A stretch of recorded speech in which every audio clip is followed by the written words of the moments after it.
noches, ¿cómo están? Fondos buitres es uno de los temas de la semana, con alternativas en la justicia norteamericana, con una respuesta política por parte del gobierno argentino. Después vamos a hablar un poco de otros temas. Recién vieron en el noticiero el resultado de la votación del Parlamento británico. El Parlamento británico rechazó la primera propuesta del primer ministro David Cameron de una invasión a Siria, que ya se va dibujando, uno no sabe cómo va a terminar, pero que ya se va dibujando. Dijo, en realidad, no será invasión, yo me equivoqué, justamente dice no será invasión, con lo cual uno debe suponer que se está hablando de intervención. Si no es invasión, será bombardeo, lo que se está discutiendo. El gobierno argentino emitió hoy un comunicado de parte de la Cancillería condenando cualquier posibilidad de intervención militar en Siria. No cualquier posibilidad de intervención, pero sí cualquier, o de presión, sino de intervención militar. Pero vamos a los buitres. Eric Calcaño, ¿cómo te va? Sobre los buitres, porque dije, vamos a los buitres, Eric Calcaño queda un poco mal. Bueno, el cóndor de algún modo también. De algún modo. Es un animal que así es. Tiene esa costumbre, pero que abusivamente quizás... abusando de la escala zoológica, se habla de fondos buitres para estas entidades financieras que no proceden como los buitres, porque los buitres al menos tienen la decencia de esperar que la presa se muera. En este caso, estas empresas financieras, estos fondos de inversión que anidan, para seguir con la metáfora, en paraísos fiscales, hay más de 80 en el mundo. El fondo NML, que es el de Paul Singer, que se ubica en las Islas Caimán, tienen más empresas que habitantes. Bueno, es un poco el patio trasero en este doble estándar mundial al cual asistimos. El patio trasero del sistema financiero. Exactamente, es el patio trasero del sistema financiero, de los sistemas financieros que en sus países de origen o en sus sedes respetan las leyes, se someten a las regulaciones y le hacen caso a sus parlamentos. Bueno, en estos paraísos fiscales no están sometidos a ninguna regulación, a ninguna ley, hacen más o menos lo que quieren y de ese modo su proceder es un proceder que entraña lo que los norteamericanos llaman moral hazard o riesgo moral. Esto es, compran bonos de un país en una crisis de sobreendeudamiento, de una crisis de solvencia, cuando los bonos soberanos de ese país están por el piso y luego reclaman por la totalidad del título del valor. Si uno emite un bono de deuda por 100, viene la crisis, viene el final de ese sistema Ponzi que han adoptado algunos países y que nosotros sufrimos también en el pasado, y cuando vale 5, 10 o 15, compran esos bonos a los tenedores primarios, en general, o alegan su buena fe diciendo, no, pero yo confío en este país, compré por 15, ahora quiero 100. Lo han hecho en África, lo han hecho en América Latina, y en ese sentido, por eso se los llama los fondos buitre. Ahora representan un poder financiero marginal a lo que podría ser el sistema capitalista, que pone en riesgo las propias reglas de funcionamiento. ¿Es marginal o es articulado? O sea, la pregunta es, si esto no tiene nada que ver con el sistema financiero, si ese patio trasero no tiene nada que ver, o si en realidad hace una parte del trabajo sucio, o del más sucio del sistema financiero. Hace una parte del trabajo más sucio, como vos decís, pero al mismo tiempo conspira contra la sustentabilidad de todo el sistema. Porque desde Keynes sabemos que de las crisis financieras se sale con fuertes quitas y con reestructuraciones, y según el grado de compromiso con sus ideales o con el grado de justicia social que se quiera alcanzar, se reparte más o menos el peso de la salida de la crisis entre los diferentes actores, los organismos internacionales, los bancos o el propio país. En este caso, los tipos salen de eso, y por eso cuando uno ve el tema de Grecia, el tema de España o el tema de Italia, dicen, ¿y cómo van a hacer para reestructurar una deuda en la cual no se va a permitir la quita? Porque es precisamente lo que están tratando de obtener vía judicial. En lenguaje futbolero, diríamos que tratan de conseguir en el escritorio lo que no pueden conseguir en la cancha. ¿Y cómo van a hacer? Y bueno, ahí en esos casos deberá primar la racionalidad, esto es, la politización del problema para encontrar una solución política, tal como lo hace la Argentina, y no esta cuestión de decir, bueno, yo compré a 15, cobro por 100, los demás que revienten. Ese comportamiento antisocial me parece que se asemeja, respetando todas las distancias, a los mismos objetivos que tiene el terrorismo internacional, simplemente que en vez de usar la violencia, usan mecanismos financieros. Pero los resultados son gravosos para los intereses de un país. Se trata de torcer una voluntad nacional, de desconocer las instituciones, de obtener un lucro sin causa, encima con este riesgo moral que arriesgan poco y quieren cobrar mucho, cuando en la teoría capitalista clásica se dice gana mucho el que arriesga mucho también. Más. ¿Qué aliados puede tener la Argentina? No digo entre los pueblos, yo digo entre los poderosos.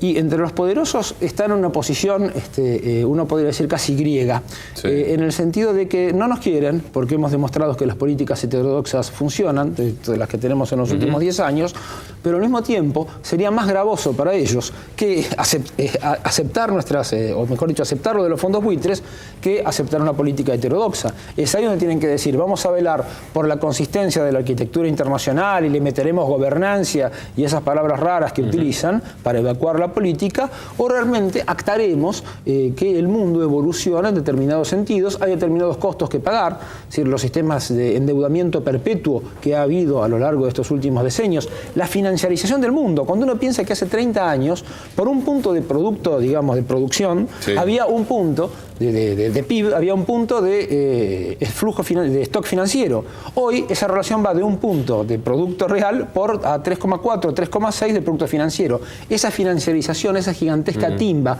esas finanzas fuera del Estado, esos bancos centrales independientes, esos organismos internacionales de crédito que no ven las crisis, esas calificadoras de riesgo que son la privatización del rol de regulación de los bancos centrales. Bueno, todo eso conformó un polvorino en el cual de repente hay alguno que prende un fósforo.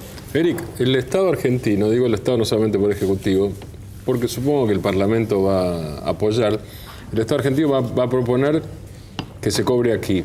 Sí. Lo digo muy sintética y brutalmente, pero al mismo tiempo, ¿no hay alguna forma de, aunque sea tarde, salir de la jurisdicción judicial extranjera y salir del CIADI, por ejemplo? Bueno, son dos cosas, sí, me parece.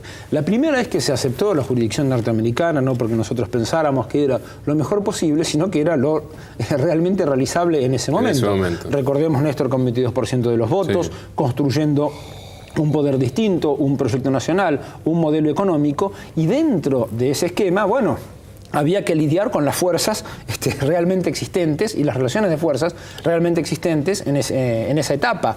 Habida cuenta que hoy estamos más fortalecidos y que existe la UNASUR y que existe la CELAC y que hay una unión sudamericana importante y que también el comercio sur-sur se ha desarrollado mucho, nosotros podemos quizás mostrar que la política es dinámica y que las relaciones de poder han cambiado. No para prepotear a nadie, sino también para que el reparto sea un poco más justo, sí, en un mundo que nosotros consideramos debe ser multipolar.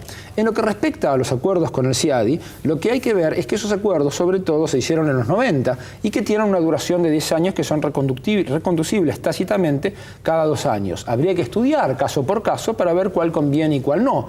Creo que Brasil no tiene ninguno. Creo que Chile tiene 2. Sí. Nosotros tenemos como 50 y tantos. 50 y pico. Entonces, ahí lo que hay que estudiar de nuevo, hay que usar, con todo respeto, pero bueno, Frente para la Victoria, Partido Justicialista, Diputado Nacional, hay que usar el método K de traer los problemas económicos y sociales a la política, resolverlos de la política y darle una institucionalidad. Entonces, evidentemente, hay muchas iniciativas, muchas ideas, pero que se tienen que ir viendo las posibilidades reales para ir avanzando siempre en el mismo camino. Cuando uno escucha candidatos de la oposición que hablan de qué bueno sería volver a endeudarnos, claramente lo que se busca es de nuevo apropiarse del excedente económico y fugarlo.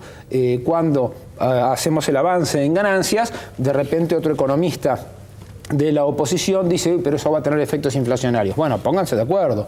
Realmente uno no está diciendo que estas personas tengan un modelo económico alternativo. Por el momento no tienen. Te cito a alguien que no es de la oposición. Artemio López, sociólogo. Artemio viene planteando, no es el único, pero digo, está haciendo prácticamente una campaña en Twitter. Artemio viene planteando y escribió en Telam una columna la idea de reponer los aportes patronales que quitó Cavallo en el 94. Bueno, es una posibilidad, pero cuando la presidenta abre el diálogo social, que es habitual en diferentes países, hablar con los diferentes sectores, los sindicatos, los bancos, las empresas, resulta que hay uno que salta diciendo yo estoy de acuerdo mientras no me toquen lo mío. Entonces es ahí donde hay que hacer primar el interés general por sobre el interés sectorial. Para eso sirve la política y eso es un poco el fundamento de nuestra propuesta. Cuando vos me hablás de lo del CIADI, me parece que es uno de los temas que nosotros tenemos que considerar y también avanzar en esta integración regional, en la cual quizás ya tenemos todos los ladrillos, pero tenemos que construir la casa común. Tenemos organismos económicos como el CELA o el ALADI, tenemos organismos políticos como el UNASUR, como la SONAC o la CELAC, tenemos el Mercosur. Digo, también eso nos va a permitir, la mejor manera de preservar las conquistas que hemos tenido hasta ahora en el campo internacional es ir por nuevos logros. No nos podemos frenar. Vuelvo a lo del 94 y los aportes patronales de Cavallo. De quien vos hablás es de Méndez. Sí. Presidente de la Universidad Argentina. Vamos a poner nombre, Héctor Méndez, así ponemos nombre y apellido. El que se opone. No se opone, porque en realidad no llegó a discutirse abiertamente. Pero yo no lo mencioné, porque más que la persona, lo que me interesa es el patrón de comportamiento. Está claro. Que es, todo bien, mientras yo pueda seguir teniendo la tasa de ganancia que considero que es la que tengo que aceptar. Digamos que eso es, no diría razonable, esperable. A ver, vamos a ponerle eso. Eso es esperable de alguien que defiende esos intereses. Defiende esos sectores. Está bien. ¿De ahí en adelante qué, políticamente? De ahí en adelante hay que considerar los intereses de cada uno de los sectores, pero también ver cuáles son los objetivos que nosotros nos fijamos desde el punto de vista político en materia de inclusión social y actuar adecuadamente. Hay un estudio de Palomino, claro que estamos nadando en la sociología, muy bueno, en el cual estudia la población económicamente activa de la Argentina. El 1% es de clase alta, el 10% es de clase media alta, el 36, algo es de clase media y los sectores populares son el 54%. Sí. Así que me parece que todavía tenemos un trecho importante para hacer en materia de inclusión y de promoción social en la República Argentina. Considerar todos los intereses de todos los sectores. Se gobierna, como dice la presidenta, para 40 millones de argentinos, pero la prioridad evidentemente tienen que ser los que menos tienen, por un lado, o quizás los sectores medios que han estado un poco a pispiretas en estas últimas PASO, que sepan de qué lugar les conviene estar, tanto desde un punto de vista ideológico como desde un punto de vista de prosperidad y de crecimiento económico. En las últimas PASO, vos decís los sectores medios. Sí. Si analizás en el Gran Buenos Aires, tenés derrotas oficialistas en sectores medios y en parte en sectores populares. Sí, bueno. Presidente Perón, en parte de La Matanza... Bueno, La Matanza, San Martín, parte, no digo, por eso digo parte, no el resultado general, digo. Pero La Matanza es que tiene desde todos los cordones del conurbano y hasta tiene también un poco de explotación agropecuaria. La Matanza recorre todo lo que es el Gran Buenos Aires. Me parece que nosotros desde la política tenemos que tomar en consideración y salir a militar, salir a convencer, a persuadir, a mostrar que hay que tener cuidado con ese comportamiento que a veces es todo lo que he logrado es gracias a mi esfuerzo individual y todo lo que pueda hacer el Estado me lo puede quitar. Me parece que junto con el esfuerzo individual, que es una cuestión valiosísima, también hubo una macro consistente y sostenible a lo largo de estos años, que fue lo que permitió precisamente la mejora y que nosotros hoy estemos discutiendo el aumento de las ganancias o cómo ampliamos derechos y no saber cómo salimos de la crisis de disolución nacional Eric, del 2002. En términos de campaña electoral, de acá al 27 de octubre, superar las PASO, superar el momento de las PASO más allá del resultado en cada lugar. El Frente para la Victoria en la provincia de Buenos Aires, ¿cómo se propone recuperar? Vos decís, tocaste el tema de clase media, ¿cómo se propone recuperar votos de sectores populares que fueron del kirchnerismo en el 2011, aunque haya sido una presidencial, y que dejaron de serlo en el 2013? Bueno, hay una cuestión que se llama militancia, que es lo que hacemos nosotros, es que consiste en caminar, ir, hablar, escuchar, decir, hacer. La política que nosotros tenemos es la gestión que hace la presidenta y eso es lo que nosotros venimos a discutir y también a aceptar lo que nos dicen los compañeros cuando, no sé, agrupaciones Sentimiento Nacional en La Plata o con Evita en el Corazón, también allá en la ciudad de La Plata uno se junta en los plenarios de unidad básica y escucha lo que dicen los compañeros y también los compañeros. ¿Qué escuchaste estos días? ¿O qué escuchaste después de las PASO? ¿Qué escuchaste después de las PASO? No, a ver, ¿qué pasó? ¿Cómo sucedió? Bueno, La Plata es una ciudad también un poco compleja, ¿no? Porque tiene un casco de 200.000 habitantes y después una conurbación, digamos, no le gusta mucho a los platenses escuchar eso, no, exactamente. Pero de 500.000 habitantes. Tengo experiencia con platenses de que uno se piensa en París y digo, espera. Y él, claro. ¿Cómo nos pensaba París? Mucho más lindo. Más que París, por exactamente. Pero es así. Hablando futbolísticamente, a no dudarlo. No, hablando seriamente, lo que nosotros pensamos precisamente creo yo, para los sectores medios que tienen que estar de este lado del proyecto nacional, decirle cuidado, muchachos, los que están enfrente son los que pusieron el corralito, son los que no había dólares porque hubiese una regulación del mercado cambiario, no había dólares porque la Argentina estaba quebrada. La empresa que hoy tienen y que prospera es porque hay un mercado interno, es porque hubo distribución del ingreso. Es decir, me parece que es esa cuestión de tratar de superar un pensamiento lineal que muchas veces es mamá me saqué un 10 o mamá me pusieron un 0. Entonces, sino hacer la parte del esfuerzo de cada uno dentro del conjunto de una sociedad argentina que por suerte es variada, es diversa, como dijo la presidenta hoy justamente hablando de la importancia de la inmigración, de las antiguas, de las nuevas, de las que van a venir. Bueno, somos un país vivo. ¿Y qué escuchaste los últimos días? No me contaste. ¿Cómo? ¿Qué escuchaste los últimos días en La Plata? No, pero compartimos. A ver, es una reunión de básica. Dice, bueno, a ver, en mi barrio hubo mucha gente que lo votó a Massa por la cuestión de la seguridad. Entonces, bueno, hablamos de la cuestión de la seguridad. Ahora, la seguridad es la seguridad no únicamente de la persona y de los bienes, también es la seguridad del empleo, es la seguridad de la salud, la seguridad de la vivienda, la seguridad social. Digo, contemplemos la seguridad en todos sus aspectos. Porque si no, vamos a terminar, como dijo Horacio González, viendo el mundo a través del ojo de una cámara de seguridad, y ahí nos vamos al panóptico, a Foucault, etc.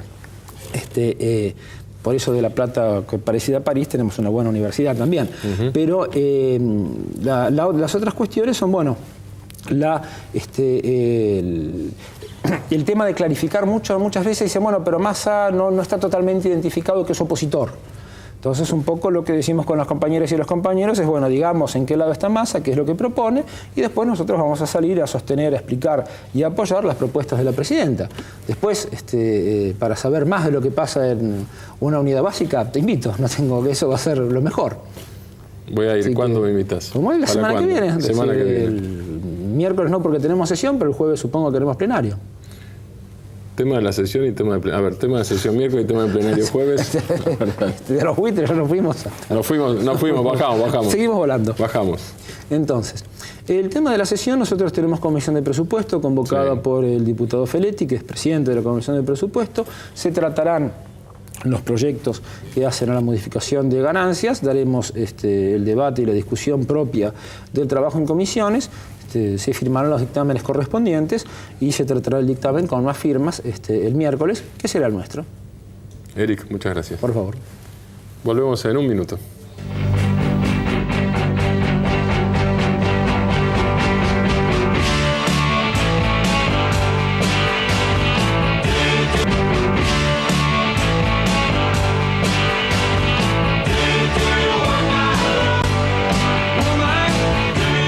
A veces no hay noción de algunas cifras, a veces no hay proporción de algunas cifras. Pasa con México, pasa con la cantidad de víctimas que se producen permanentemente en lo que se llamó guerra contra el narcotráfico y que habría que discutir si es exactamente eso. Marcela Turati es periodista de la revista Proceso, una de las revistas más importantes de México, y cofundadora de la red de periodistas de a pie. Marcela, gracias por haber venido. ¿Cuál es el número? El número de muertos, a veces en México se habla de los sexenios por los presidentes, ¿no es cierto? Claro. Y ahora, el número de muertos durante la presidencia de Calderón, que es la última presidencia antes de la de Peña Nieto del PRI. Sí, de 2006 a 2012, sí. Lo que se sabe son 70.000 personas asesinadas por crímenes vinculados con el narcotráfico. 70.000. 70.000. Se estima que fueron 101.000 homicidios, 70.000 del narcotráfico ya reconocido por el gobierno. Y hay una lista preliminar de alrededor de 27.000 personas desaparecidas, por lo menos 300.000 personas desplazadas. Ahí. Discúlpame, entre muertos y desaparecidos, tomando los ¿cuánto dijiste antes? Son 70.000 sí. Y 27.000. Sí. Son... Bien. ¿Y desplazados? Desplazados hay de 300.000, hay algunos organismos que dicen que 1 millón de personas desplazadas. ¿Desde el norte? No, es de todo el país. Desde todo el país. ¿Y a dónde van los desplazados? Algunos se han ido exiliados a Estados Unidos y otros son desplazamientos internos de pequeños pueblos a las cabeceras municipales o muchos al Distrito Federal o a poblaciones urbanas cercanas. ¿Y en el origen estuvo, como leí que dicen algunos, el origen de esto fue la militarización del combate al narcotráfico o hay otro? Sí, todo fue a raíz de la declaratoria de guerra contra el narcotráfico del presidente Calderón. Decide declarar la guerra y manda a los militares y a la Policía Federal a combatir a los narcotraficantes en cualquier lugar donde los vieran. Y en algunas ciudades, bueno, eso, además de que llegaban a algunas zonas, desactivaron a la Policía Municipal, que muchas veces es el equilibrio entre las bandas. Y de ahí se desató, es como si del puro decirlo hubieran encarnado estas bandas criminales que existían, pero enseñando todo su arsenal y combatiendo en cualquier ciudad, a cualquier momento, y causando todo este número de personas asesinadas en estos fuegos cruzados. O también algunos cárteles aprovecharon la irrupción del ejército o de la mano del ejército, ¿no? Hay como toda una discusión, y desplazaron a otros cárteles. Entonces fue como que se aprovechó estos momentos para esta pelea. Ahora, ¿fue cártel con ejército, cártel más ejército? Fue todo contra todo. ¿Contra o más? Contra y más. Y más, las dos cosas. Las dos. Fue, en algunos lugares sí hay enfrentamientos entre fuerzas federales y cárteles, en otros se rompieron algunos cárteles, también por esto. Algunas de las cosas que se empiezan a ver ahora es que la estrategia fue muy fallida, porque cuando atrapaban a algún gran capo de la droga o decomisaban un gran cargamento, se empezaron a dividir los grupos criminales y a matarse entre ellos, a dividirse el territorio entre todos, y esto hizo que al final del sexenio de los cárteles que había, ahorita dice el nuevo gobierno que hay unas 60 pequeños cárteles o bandas de droga disputándose el territorio. Entonces se fragmentó todo. Y la disputa por el territorio, supongo yo, produce más víctimas, porque la disputa por el territorio no es en un lugar aislado, sino básicamente en las grandes ciudades. Claro, por ejemplo, el caso de Ciudad Juárez, ¿no? Ciudad Juárez era el emblema el sexenio pasado de toda esta violencia, el emblema, el epicentro del dolor, que le decíamos. Ciudad Juárez, antes de que entraran los militares en 2007, tenía 300 muertos, 300 personas asesinadas al año. Cuando entran los militares, sube la cifra a 1.680. Al año siguiente ya eran 2.500 con todos los militares ahí.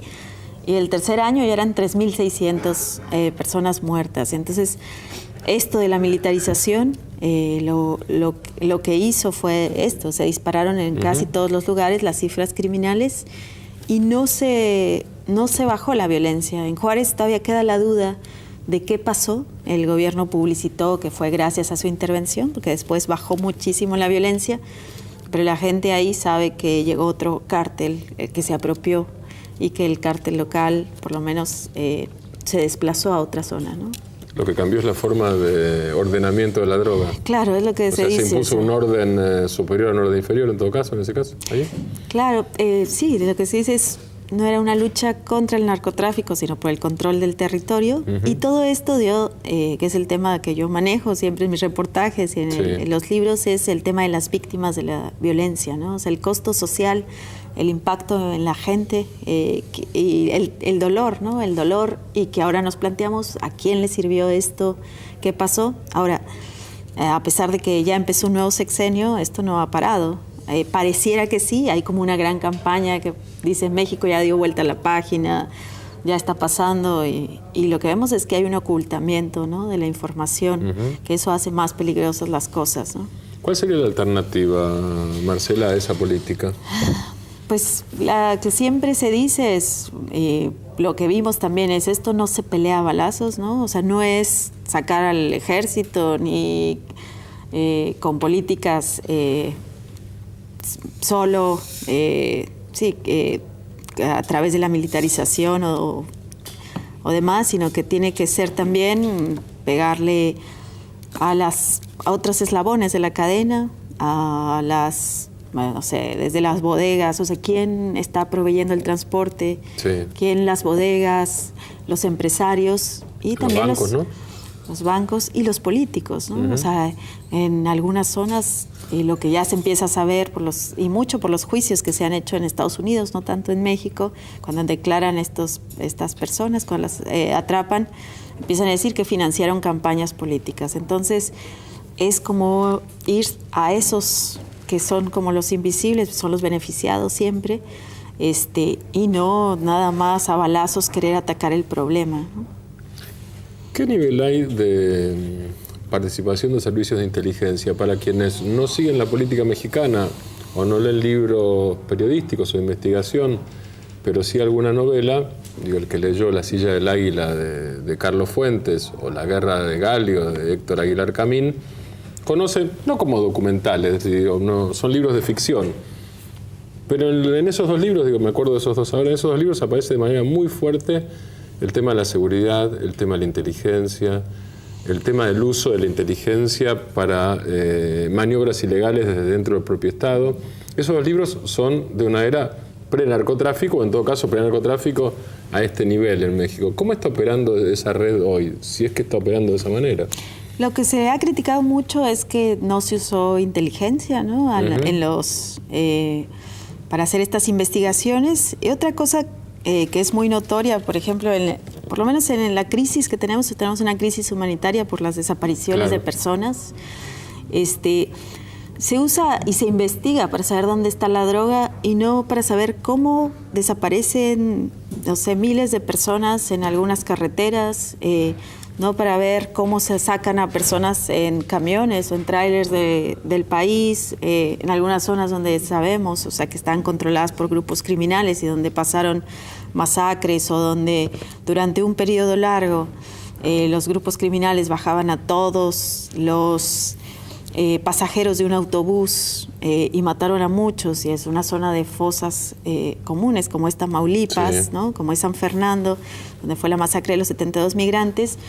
Ahí el gran coraje de la gente es, ok, se tiene todo esto, ellos han enseñado, se invirtió mucho como en nuevos aparatos, en rayos X, en cosas para detectar, ¿no? la droga, y nunca se trató de buscar a seres humanos, ¿no? Se permitió. ¿Cuál es el método de la desaparición en México? Porque en la Argentina ya está muy investigado y la propia justicia viene trabajando en eso y sigue trabajando. Digo. No sabemos todo, pero conocemos el método. ¿Qué conocen en México del método? Lo que se sabe es, bueno, hay de todo, ¿no? Es por regiones. Algunos cárteles se especializan más que otros en las desapariciones, generalmente en algunas zonas con complicidad de policías o de agentes, por ejemplo, de migración, ¿no? Disculpame, ¿sabes por qué te pregunto? Porque en una cifra tan grande hay una parte, y esto está muy estudiado del Holocausto para aquí por lo menos, hay una parte que es una industria de la muerte. Y parte de la industria de la muerte es ocultar cadáveres en ese caso. Cuando ya vos decís, son 27.000, tiene que haber algún sistema. Claro. Industrial para eso. Para matar y para desaparecer y para ocultar. Lo que sabíamos al principio, que llegaba la gente a las redacciones o llegaban a las organizaciones, que después las familias empezaban a agrupar, era, decían, desaparecieron en la carretera, desaparecieron cuando pasaron por tal caseta pagando peaje a los 2 kilómetros. Son muchas así.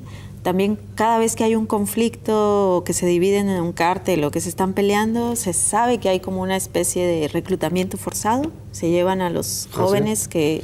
Sí, pero esas son historias que apenas están empezando a armar, aunque las familias señalan, y las familias se han convertido en investigadoras, ya que nadie investiga, y ellas empiezan a ver que en la misma carretera desaparecieron muchos.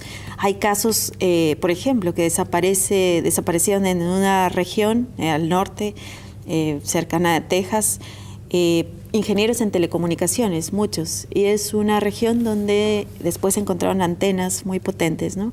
Y entonces las familias lo que dicen es, los traen trabajando, o sea, esta hipótesis de que todos están muertos, de que mataron a todos, se empieza a caer, porque empiezas a ver que por profesiones empezaron a llevarse a mucha gente, y que la mayoría de los desaparecidos son hombres en edad productiva. Por ejemplo, todos los que bajaron en un periodo de los autobuses eran jóvenes de 16 a 39 años que servían para algo, ¿no? Algunos los mataron, se han ido encontrando fosas, pero también se empieza a decir que hay pues trabajo forzado, y Esa es la parte que ahora en este sexenio... Eso está empezando ahora. Sí, es como el siguiente empezando capítulo. a conocerse. Sí, y las familias lo que están pidiendo es eso. Están pidiendo una unidad de búsqueda de personas en vida. Sí. Para ¿No las existe? autoridades, no. Se creó hace unos meses una unidad de búsqueda de personas. Lo que se está haciendo mucho es buscarlos en fosas. Muchos también en cementerios se fueron a fosa común. Nadie se ocupó en identificarlos, en tomar muestras de ADN o las que ya había en cotejarlas. Pero las personas empiezan a decir y empiezan a surgir estos testimonios que dice de gente de yo lo vi en la calle, era mi primo, me vio, pero no me pudo saludar, lo traían.